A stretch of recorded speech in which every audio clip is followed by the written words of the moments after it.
देखिए, आज हम लोग बात करेंगे हिंदी भाषा और व्याकरण का सामान्य परिचय। तो भाषा क्या होती है, वैसे इसमें हम लोगों को यही देखना है कि भाषा क्या है, भाषा हम किसे कहते हैं, इसकी उत्पत्ति कैसे हुई है, ये भाषा होती क्या है। तो जो भाषा है ये भाष धातु से बना है। किससे बना है? भाष धातु से। भाष धातु से क्या बनी है? भाषा। भाष धातु से ये भाषा बनी है। बात ये आती है कि धातु क्या है। अगर जहाँ धातु की अगर बात आ जाए कि धातु क्या होती है, तो ये जो धातु होती है संस्कृत भाषा में, संस्कृत भाषा में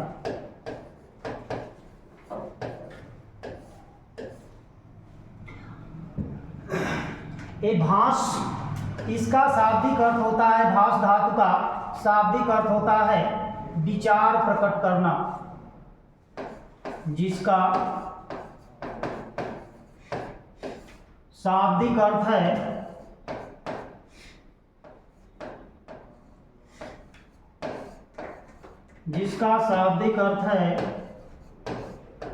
विचार प्रकट करना।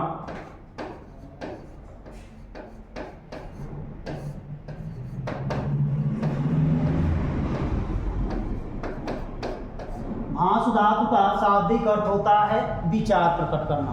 अब बात फिर से आ जाती है कि विचार क्या है। भाषा तो भाष धातु से बनी है, भाष धातु का शाब्दिक अर्थ होता है विचार प्रकट करना। तो विचार क्या होता है? तो जो विचार है तो किसको कह सकते हैं? कि जो विचार होता है मनुष्य के मन का, कह सकते हैं कि मनुष्य के मन की अध्वन्यात्मक इकाई,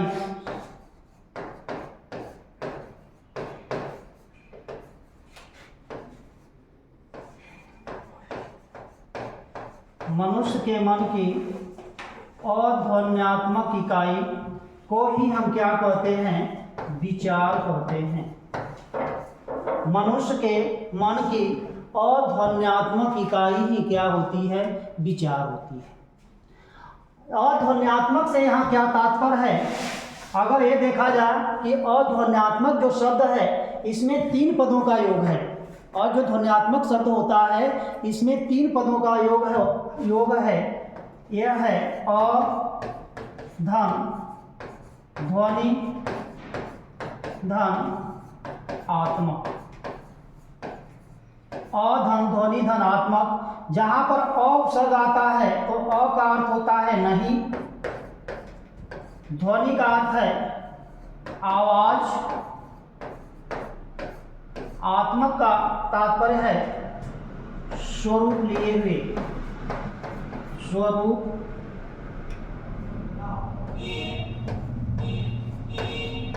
लिए हुए। अर्थात मनुष्य के मन का वह भाव जिसमें कोई आवाज नहीं होती, मनुष्य के मन का वह भाव जिसमें कोई आवाज नहीं होती, उसी को हम क्या कहते हैं? विचार कहते हैं।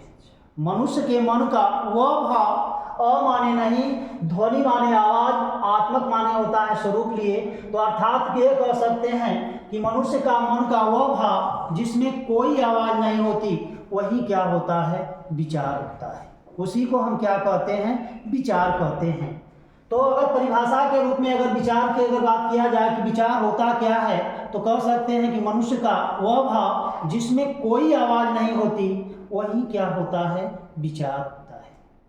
उसी को हम क्या कह देते हैं? विचार।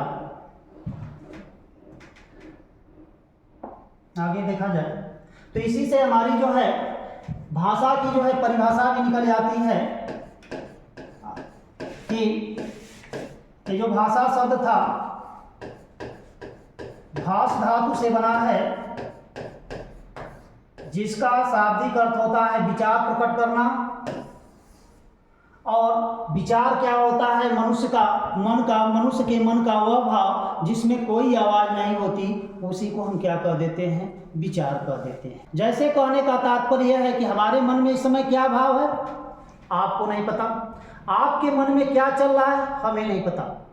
जब आप उसी विचार को आवाज़ के माध्यम से आवाज़ का रूप धारण करा देते हैं या ध्वनि का रूप धारण करा देते हैं, जब उसको आप व्यक्त करते हैं, तो वही क्या बन जाती है? भाषा। वही क्या बन जाती है? भाषा। तो जैसे कहने का तात्पर्य है कि कहने वाला एक भी हो सकता है, एक या एक से अधिक। कहने वाला एक भी हो सकता है और एक से अधिक भी हो सकता है। इसी प्रकार से कह सकते हैं कि सुनने वाला एक हो सकता है या एक से अधिक।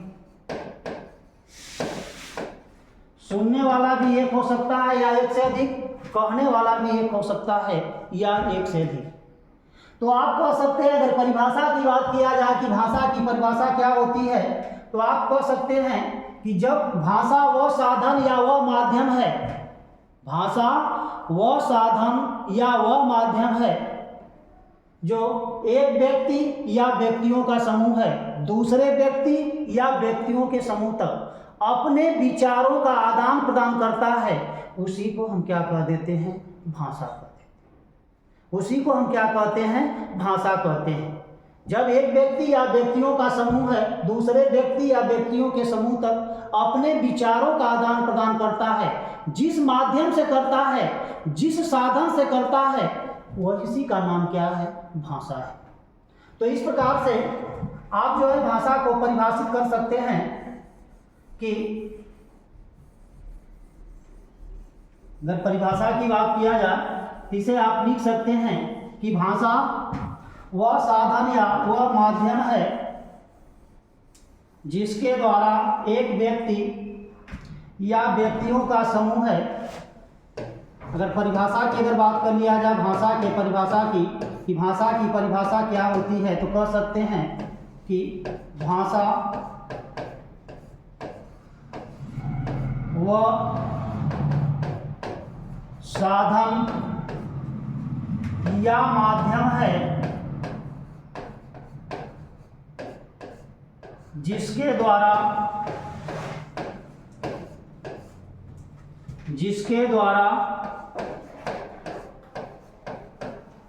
एक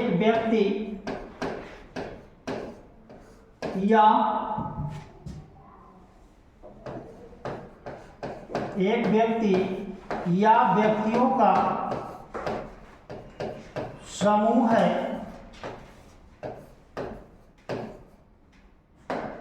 दूसरे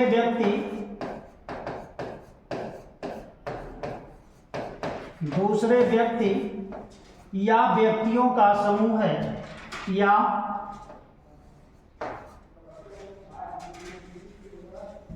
दूसरे व्यक्ति या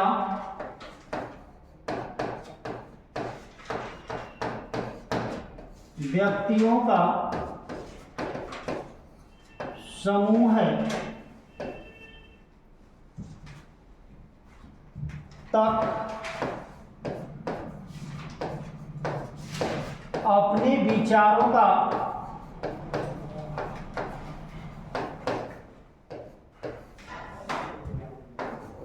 आदान प्रदान करता है।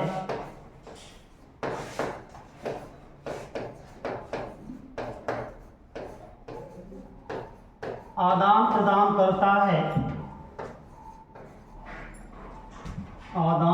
करता है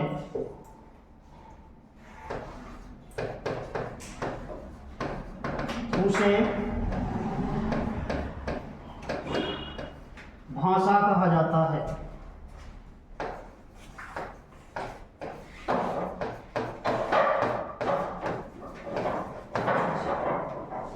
परिभाषा के रूप में आप ऐसे कर सकते हैं कि भाषा एक वह साधन या माध्यम है जिसके द्वारा एक व्यक्ति या व्यक्तियों का समूह है दूसरे व्यक्ति या व्यक्तियों के समूह तक अपने विचारों का आदान प्रदान करता है या विचार विमर्श करता है या विचार का लेन देन करता है, उसी को क्या कहते हैं? भाषा कहते हैं। तो यहाँ पर माध्यम या साधन के रूप में क्या चीज लिया जा रहा है? ध्वनि या आवाज। जैसे हमारे मन में क्या भाव है, जब तक इसे हम ध्वनि के माध्यम से या आवाज के माध्यम से नहीं व्यक्त करते, तब तक आप ये नहीं समझ पाते हैं कि हम कहना क्या चाह रहे हैं। अगर इसी को आवाज की अगर जामा पहना दिया जाए, विचार को ही ध्वनि का रूप अगर धारण करा दिया जाए, तो वही विचार अब विचार न रह करके क्या बन जाते हैं? भाषा बन जाती है। अगर जब तक हमारे मन में भाव है, हम विचार कर रहे हैं, तब तक तो वह क्या है? विचार है। मन में कोई न कोई भाव उत्पन्न हो तब तक तो विचार है। लेकिन उसी विचार को अगर ध्वनि का रूप अगर धारण करा दे, तो वही विचार अब क्या बन जाता है? भाषा। तो भाषा को ऐसे आप परिभाषित भी कर सकते हैं कि एक प्रकार का वो क्या साधन या माध्यम है, जिसके द्वारा एक व्यक्ति, कहने वाला भी एक हो सकता है, सुनने वाला भी एक हो सकता है, कहने वाले भी एक से अधिक हो सकते हैं और सुनने वाला भी एक से अधिक हो सकता है। तो इस तरह से आप कह सकते हैं कि एक व्यक्ति या व्यक्तियों का समूह है, दूसरे व्यक्ति या व्यक्तियों के समूह तक अपने विचारों का आदान प्रदान जिस माध्यम से या जिस साधन से करता है, उसी को हम क्या कह देते हैं? भाषा का। तो ये तो थी हमारी भाषा के संबंधित। तो यहाँ से संबंधित हम लोग दो मुख्य रूप से चीजें देखें कि भाषा की उत्पत्ति कहाँ से हुई है? भाष धातु से। भाषा की उत्पत्ति कहाँ से हुई है? भाष धातु से। और भाषा कहा किसे जाता है? भाषा कहा किसे जाता है? तो यहाँ से संबंधित तो ये दो चीजें हम थी। इसके बाद आ जाता है कि भाषा की विशेषताएं। भाषा की विशेषताएं कौन कौन सी होती है? तो अगर इनकी बात किया जाए,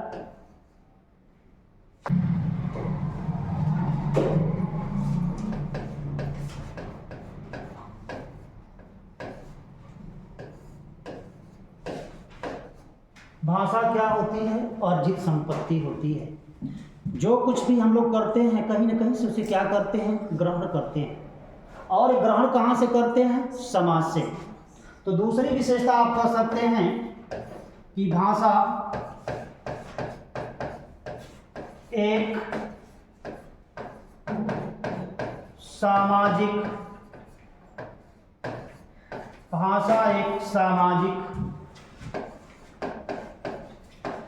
प्रक्रिया है। भाषा क्या है? एक सामाजिक प्रक्रिया है। पहली विशेषता होगी कि भाषा एक अर्जित संपत्ति है। और क्या है? दूसरी विशेषता इसकी हो जाती है कि भाषा एक सामाजिक प्रक्रिया है। भाषा को हम कहाँ से सीखते हैं? समाज से। बोलना तो जन्मजात होता है, लेकिन क्या बोलना है? बोलना जन्मजात होता है, लेकिन क्या बोलना है? इस चीज को हम कहाँ से सीखते हैं? समाज से। तो भाषा एक सामाजिक प्रक्रिया है। एक विशेषता तो ये भी हो जाती है। अगली विशेषता, भाषा का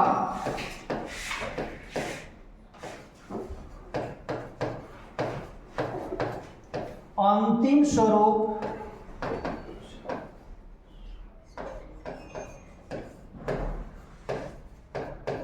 नहीं होता। भाषा का कोई अंतिम स्वरूप नहीं होता। कि होता है? नहीं। क्योंकि भाषा का अगर अंतिम स्वरूप होता तो भाषा जो अपने मूल रूप में थी, आज भी वैसी की वैसी ही रहती। अगर भाषा का अंतिम स्वरूप होता तो भाषा जिस प्रकार से अपने जिस मूल रूप में थी, आज भी उसका स्वरूप वैसा का ही वैसा होता। जैसे कहने का तात्पर्य है कि भाषा 1050 विक्रमी संवत में जो हिंदी का स्वरूप था, आज भी उसी प्रकार से बनी रहती। 1050 विक्रमी संवत में जब हिंदी भाषा आती है, तो उस समय अपभ्रंश के, अवहट के, इनकी बहुलता थी, उनकी बहुलता थी। आज भी हिंदी जो भाषा है उसी रूप में रहती अगर भाषा का कोई अंतिम स्वरूप होता। यानी हमारी जो मूल भाषा, पहले जो मूल भाषा थी, वो मूल भाषा कौन थी? संस्कृत भाषा थी।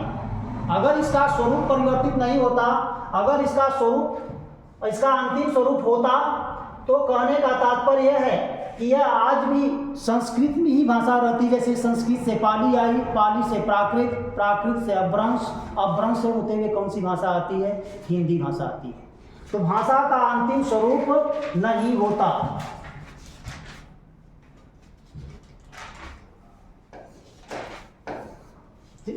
तो जब अंतिम स्वरूप नहीं होता तो अगली विशेषता कह सकते हैं कि भाषा क्या होती है, परिवर्तनशील होती है।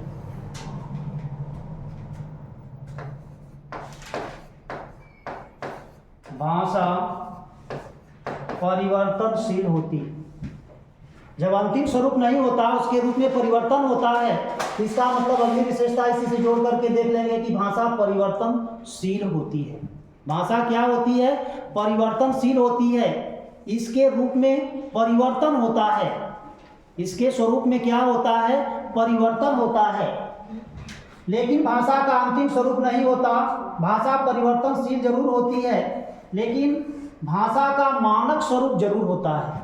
भाषा का मानक स्वरूप जरूर होता है। तो अगली विशेषता में आप जोड़ सकते हैं कि भाषा का मानक स्वरूप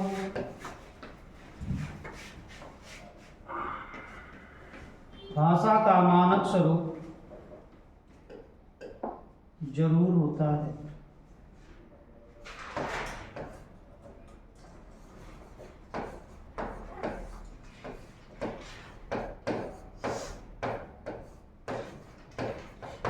क्यों मानक स्वरूप जरूर होता है, क्योंकि हर भाषा की अपनी एक लिपि होती है और अपना निश्चित क्या होता है, व्याकरण होता है।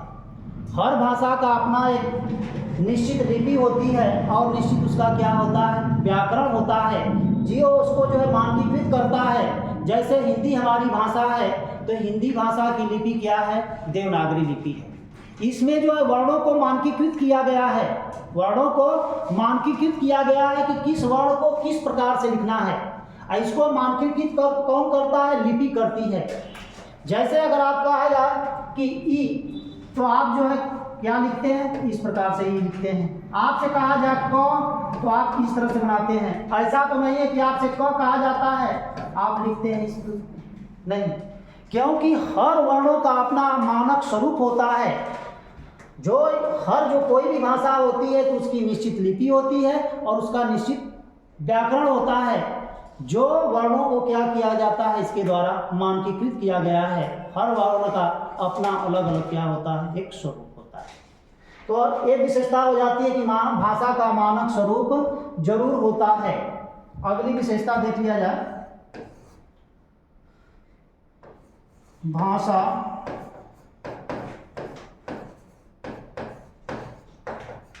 कठिन से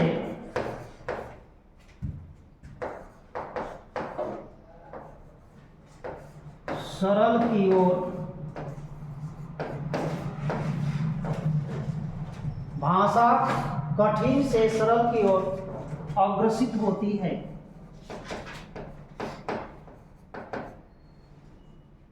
सरल से कठिन की ओर